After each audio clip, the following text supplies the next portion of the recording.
Right, let's go to Truth or Fake with Catalina Marchant-Diabro, who is with us because we're going to look at the continued reporting of the repercussions of Friday, the diplomatic fallout of that in the White House. Lots of things going viral, lots of things online. Great to have you on the programme, Catalina. Let's first of all look at lots of claims, probably the viral moment in social media, that President Zelensky was seen on Friday during this full-blown row swearing at Vice President JD Vance. Is that true?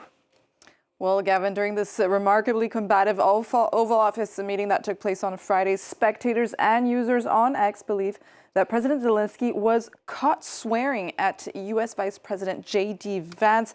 In this post, seen over 8.4 million times on X, greatly amplified all throughout social media, this user claims that Mr. Zelensky is said to have uttered the word "suka blyat" in a Russian slang phrase that is said to translate in English to the word bitch, amongst others, that I cannot repeat on air. This in response to JD Vance criticizing him during this meeting. So let's take a look at this video, the moment where users say, I've actually watched and seen the stories, and I know what happens is you bring them on a propaganda So that tour. is the exact moment users say when the microphone actually captured Zelensky muttering this Russian word "suka," allegedly words of insult towards Vice President JD Vance during this unprecedented combat row at the White House.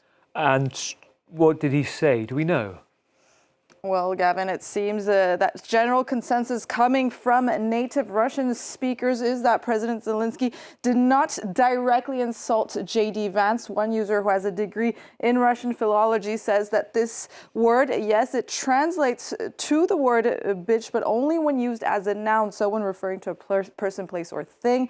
Another user in this answer to the post contacted a friend in Belarus who says the same thing. It's not necessarily an insult, but a sign of irritation, not for a person, but for a situation. As there was also a fact check made by X on a post also explaining this context. This says it's more of a sign of general frustration than an insult. So it seems to be a normal swear word in Russian or Ukrainian culture. The Daily Mail even conducted this survey. They say, do you think Zelensky swore at JD Vance? 49% of users say yes.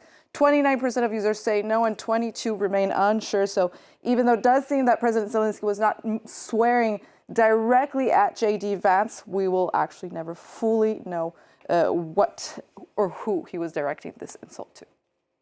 Perhaps he will tell us, perhaps he won't. The other point, you've been looking at the comments, whether they're taken out of context or not, what's going viral to what Donald Trump said and JD Vance said as well. What's your take on that?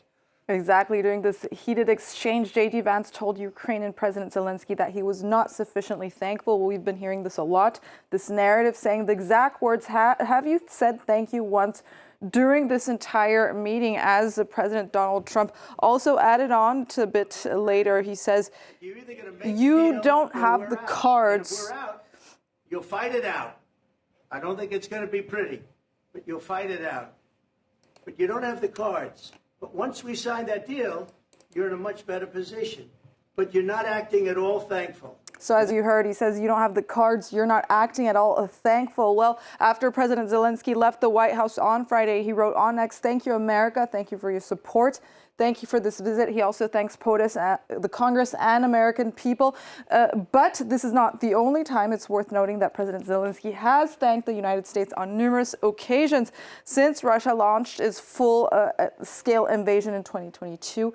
In at least 33 different occasions, he's thanked the United States, according to this fact check by CNN, where President Zelensky has continued to express gratitude to President Trump 33 different times online, to President Biden, members of Congress from both parties, and to the U.S. defense companies, as well as the American people. Catalina, thank you. Catalina Marchant-Diabro. There will be more to do next week. It's often an avalanche of information coming through, so you're much needed. Thank you. Stay with us here on France 24. We'll be back in just a moment.